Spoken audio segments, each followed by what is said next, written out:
Hello and welcome to the Wealth of Real Estate Investing podcast. This is your host, Dwaine Clarke. Today we have Todd Miller. Todd is a money coach who have became financially free at the age of 35.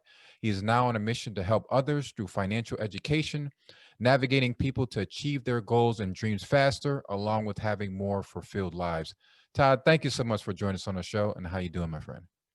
Hey, Dwayne, what's up, man? Thanks for having me on. Really happy to be here and chat with you a little bit today. Absolutely. We always look forward to it. And like I said, it's always a very important topic.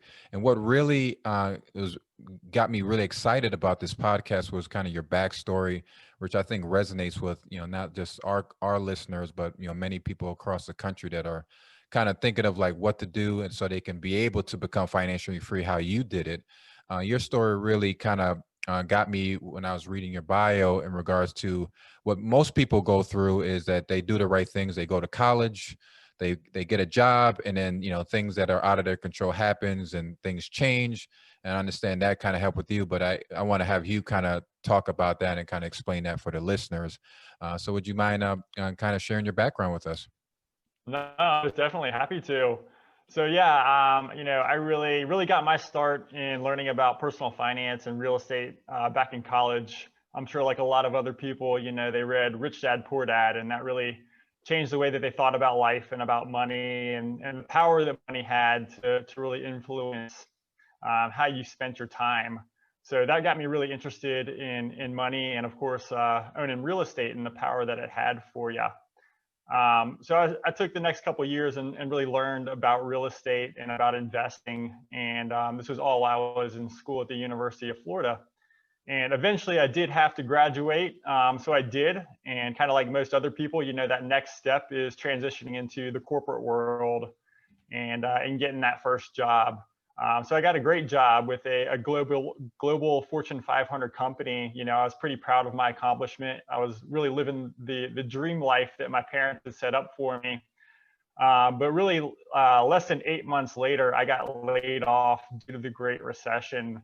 And I'm sure there's a lot of people that are going through some tough times right now, and that's really what I consider my kind of jumping off point of really diving in deep into, what did I want out of life? I had a little extra time on my hands since I wasn't in school, I wasn't working, I had a lot of time to sit around and read and reflect on, what I thought the next, couple of years and decades were going to look like in my life. And that's ultimately what made me decide on pursuing financial independence, in that I didn't want to be reliant on somebody else for my quality of life and my well-being. I wanted to have, some sources of income that would provide to me pretty much no matter what happened, so that I could live the dream that I was most interested in living, and going out and traveling and doing some things like that. But I also realized, there were some things I needed to do along the way to get out of my comfort zone. And one of those was, I needed to become more comfortable talking with people. So I decided that I needed to get a job in sales to really get outside of my comfort zone.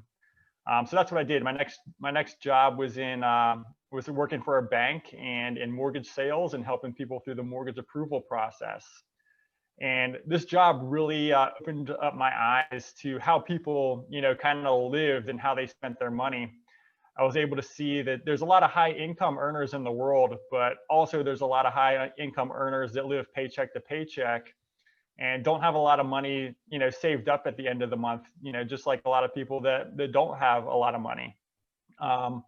So I was able to look at that, and then also able to look at the really successful people, the people that had built wealth. And most of these people that had built wealth, lived well below their means and had the ability to save and invest. And so, that kind of rang true with the things that I was learning and reading about in personal finance. And that, really the first thing that you have to do to build wealth is to live below your means, which essentially means saving money at the end of every month. Because if you're not saving any money, then you're really not building anything. You're just kind of spinning your wheels and hoping that something eventually happens to you, where you come into some money or something like that.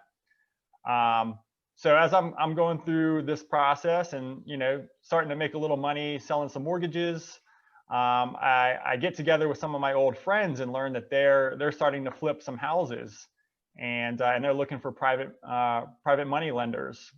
So I connect with them and end up funding a couple of their deals with some of my personal money, and they, you know, they kind of give me the details on the houses they're buying, the work they're doing, and, you know, how long they think it's going to take for them to sell, and then, you know, the return that I'm going to get, and also the profit they're going to see. So we did that for a couple of times, and then I started thinking, hey, you know, these guys, you know, they can't be that much smarter than me. So I went ahead and started buying my own properties and building up a little rental portfolio to start building up that passive income. So, so as I'm building up my passive income, you know, the snowball kind of starts rolling in that, you know, I'm having this other income source, which I'm able to help cover some of my bills. And then on top of that, you know, I end up buying a house and renting out one of the rooms to a friend of mine. So he's covering a lot of the mortgage. So I'm looking for ways that I can go about increasing my income and reducing my expenses, all of which will help me save more money. And then if I can save more money, then I'll be able to invest and have my money work harder for me and grow and eventually help me get to this point of financial independence. So that's essentially what I did. Is I just, you know, just dove in deep and did, you know, things that I thought I needed to do, which would help me hit my target. And eventually it did. You know, after a lot of hard work and some sacrifices, you know, I was able to quit my job and to retire at 35. At which point I went ahead and fulfilled another one of my dreams, which was going and having some bucket list adventures around the world. My fiance and I took about a year off and went to Europe for several months, went to Asia for several months, and, you know, just kind of goofed off and lived a different life, because that's what we had always dreamed of. And that was, you know, that was really one of the rewards that I was kind of working towards with becoming financially independent.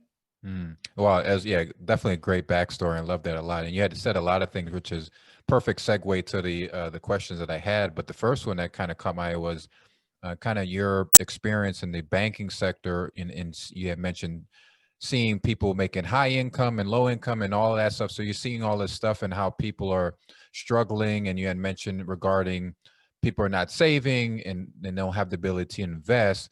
So could you kind of talk about kind of through your experience and you helping others, kind of that process for coaching people through budgeting, and kind of what is the step one? Is it finding their financial freedom number, or what is it? What's kind of first step that you recommend for people in this process? So first step is usually just taking a look at where you are and what you're doing.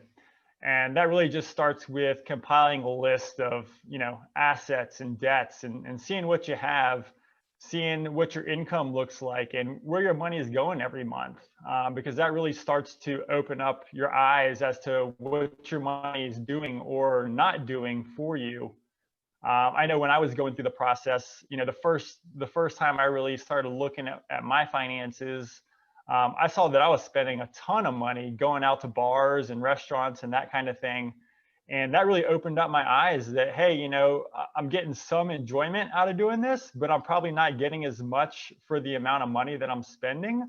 So this is probably an area that I can go ahead and start reducing in, without it, you know, significantly impacting my joy in life and my happiness. So from there, that allowed me to start exploring other areas. And the same is true with other people. You know, you can go through and really take a look at your expenses and where you're spending your money. And there's always going to be areas that you're spending on that bring you a lot of joy and happiness. And there's others that you're like, you know, it's okay. It's not that big of a deal. Your life probably wouldn't be affected if you cut that out.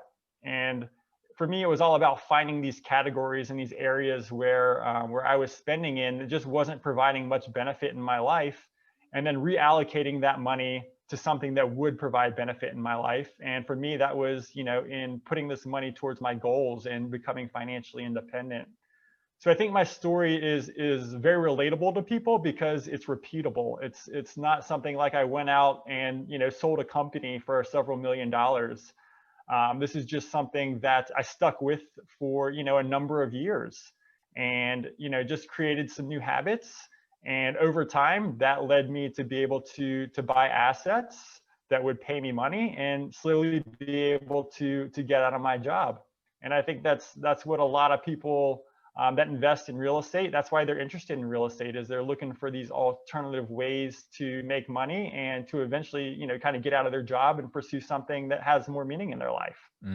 Yeah, I like that a lot because like sometimes it seemed like you had mentioned that going to the bars and stuff that it has that enjoyment, but it's like, do you see yourself doing this forever? And is it going to be that long-term type of enjoyment like you and your fiance went, to these different countries, which is like probably a mind-blowing experience. And like anyone would rather do that than, go to the bar where you can kind of do that anytime, so that's awesome. But it's like now you're into the next step where, now you've accumulated some cash, and then now you start to thinking about other sources of income to eventually replacing maybe your W-9 income. Can you talk about this stuff? I know you had mentioned mortgages and and real estate. Is there any other preferred type of investments and other people like average people that can just like start considering to get into right away? Yeah, so for me, I started in mortgages because that's really what I knew. That's where my knowledge base was. So I think for most people, the easiest place to start is with what you know. So, if you work in tech or you work in healthcare, then, you probably know what other tech and healthcare companies are doing. So you can, maybe look for ways that you can leverage that knowledge into making money. And then really from there, you're going to kind of naturally progress into wanting to learn about other things and other ways that you can make money or how you can make a better return on your investment. And that's ultimately why a lot of us invest in real estate, is because of all of the advantages to owning property versus owning stocks and other things. So really it's just getting out there and starting to network with other people and kind of seeing what they're doing and what makes sense. I started off in the single family space, and then eventually transitioned into small multifamily. And then I started networking with and learning about bigger opportunities and apartment complexes and that sort of thing, and found that hey, that was an even better investment because it required even less of my time. I could put money into these deals, receive my check every month or every quarter, and then really didn't have to put a lot of thought into it, as long as I had, good faith in the operator and knew what the operator was doing. So it was really just taking a look at my options, seeing what was going to make me a good return on my investment and not really require too much of my time, since I was more interested in going traveling and goofing off than really, working hard and being completely involved in a business. Yeah, that really resonates with me. Like I said, a lot of times when I'm kind of looking at the types of investments that I want to, I first say, what type of life do I want? I want to be like an active owner, and, and that's an option too, if people prefer to do that. But for me, I'm like more of a hands-off type of guy. And I rather, you had mentioned, give your money to a trusted operator, if it's apartments or a different type of asset class, and just kind of let your money work for you and get more time to do what you really like to do. And that's, really comes down to my next question is about, you mentioned the thing, because my wife was from Europe, so we go to Europe a lot, and I've seen a lot of different countries. And then me going there, it kind of just changed my whole mindset. Like I really love doing this, and I want to do more of it. In order to get there, I have to kind of make sure everything is right in my bank account and all that stuff. So can you talk about kind of the fulfillment of life and bucket list adventures? And I mean, ultimately it's the build up towards that goal, but can you kind of give some more insight and some more, comments about that? Yeah. So for me, I knew that I wanted to build wealth. I didn't necessarily know what I wanted to do once I had it. I just knew that, hey, I want to pursue this and kind of see what I can do. So that's the path that I went down. And as I was going down this path, I had some events happen in my life. And one of the main ones was my dad passed away in my late 20s, and that really got me reflecting back on my life and what I really want to accomplish in life, and what were some things that I experienced that really brought me a lot of happiness and a lot of joy. And reflecting back on these experiences really helped me to understand that traveling was one of my great passions, that I love exploring new countries, and that I also really love to exercise. So taking the time to reflect on these experiences that I had and what I'd had found the most happiness in helped me to kind of shape the future that I wanted to create for myself. So that kind of put in the mind of, okay, so I want to build wealth and I want to reach the point of financial freedom.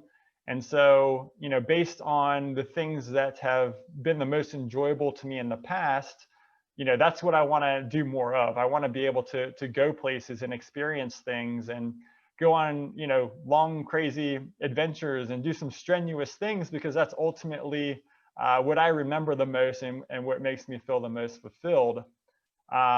So my fiance and I decided that she and I both really like the outdoors and like to hike and camp. And so one of the main things that we wanted to do was to go on a long hiking and walking adventure. So we found this trail through northern Spain, which is called the Camino de Santiago. And it's a 550-mile walk across northern Spain, where you walk, maybe 10 to 15 miles every day. And you kind of stop in a little town along the way, and drink some nice wine, have a nice little meal, hang out with some of your other fellow travelers from around the world, go to bed and then get up and do it all over again. And, those are some of the experiences and things that we wouldn't be able to do if it wasn't for financial freedom. I was always fighting with my boss about, getting time off. It was always, hey, he'll give, most employers will give you a week or two, but it's a fight to get, maybe 3 weeks off in a row. Or for me, it was always a fight to get time off during the holidays, because everybody else wanted time off during the holidays too. So financial freedom really gave us the independence to kind of pick our own journey and our own destiny, to not live on anybody else's terms, but to really live on ours. Yeah, that's like I said, that's where it really is. It's like everything on your terms. And I had a question regarding kind of, I know that you're a money coach. Are you kind of like, you just kind of, is a program where people come in and you kind of consult with them, or is it more like a program where they can kind of learn for themselves? Can you kind of talk about your business and how you can, and your passion of helping others? Yeah, certainly. So while we were out traveling, I was really thinking about what was next, because I knew that I wasn't going to be able to sit still for too long. And and I realized, that hey, I have a really unique knowledge of personal finance, and I've kind of walked the walk, so to speak. So now I want to talk the talk and help others to achieve their own dreams. So that's really what I'm doing now, and it's really diving into people's financial situations to help them create a plan to achieve their dreams. So that means different things to different people. Some people are, really just looking to get out of debt.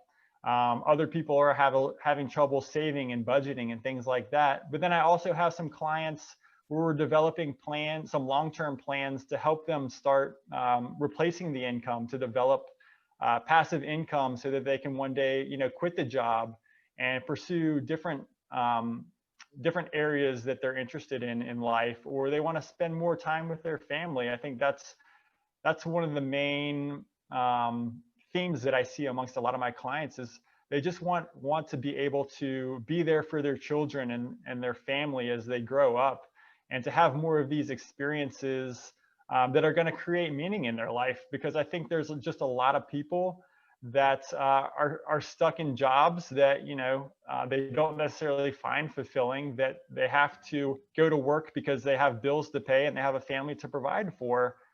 And that's kind of the point that I was at, is I was in a job, I didn't hate it, but I didn't love it. I wanted to find something that was better. So that's another reason that kind of got me onto the path of financial freedom. Awesome. And I always ask these questions towards the end to just kind of get to know, and I'm like loving the vibe and loving your story. And of course, I know everyone will that's listening on there. But I know, besides from, you said, working out and, kind of managing your investments and things like that, what's like a typical work day for you? And do you have any special morning routines? Yeah, I'm a big fan of the morning routines. It's something that I pretty much don't waver on any day of the week. I kind of get straight up and go and dive into them. It's almost to a fault, to a degree, and that no matter what happens, I'm doing my morning routine, and then I can kind of get into the day from there. So for me, it usually starts with chugging a big glass of water, and that kind of helps wake me up. And then from there, I read some affirmations, usually do a little meditation, and usually some sort of yoga and a little Bible reading as well. And that really helps me to focus and kind of get my mind in the right frame to start pursuing my agenda for what I want to do that day. That's ultimately helping me to lead up to a greater goal. So, And then along with that routine, do you have any kind of like tools or resources that you use to kind of manage your day, or just more like you kind of know what you need to do throughout the day? yeah, so I'm more of a list scheduler. So I like to write down, this is what I need to do each day. So I either write that down, first thing in the morning or the night before. And I kind of plan out, a list of 6 or 8 things that if I can knock those out, then I know that I'm moving forward. And then that'll help me, the dominoes start to fall, so to speak. And that I'll be able to cross these things off the list. It'll make me feel like I'm moving forward and I'm getting something done. And that kind of helps with the motivation to make you feel like you're making progress and to make you want to keep moving forward and pursuing your goals. Absolutely. And you had mentioned a lot, like I said, the, kind of your whole journey and then like your passion for giving back to people. And then your through your morning routine of, reading and things like that. So I'm pretty sure you think about it a lot is, and always asks is, what do you can say that you're most grateful for? Yeah, there's so much. I like to my fiance and I like to go through our top 3 every night as we're going to bed. We each kind of relive our top 3 moments from the day, and it's amazing that how many days that we can't stop at 3. That 3 turns into 5, which turns into 8. So a lot of it, I agree with you, is just giving thanks for where you are and what you have. And right now, I think there's a lot of people that are going through some struggles. I did back in 2007 and 2008 when I got laid off and I was starting a new career. But looking back on that period in my life, that was probably one of the most difficult times, but also one of the most beneficial, because it helped me to turn into the person that I am today. So I would say to people that are out there to be grateful for the hardships and the struggles that you're going through, because they're going to make you stronger and they're going to help you turn into the person that you want to be. So I guess my answer in a long roundabout way is just being thankful for the good and the bad, the yin and the yang, because they help you shape and mold you into the person that you're meant to become.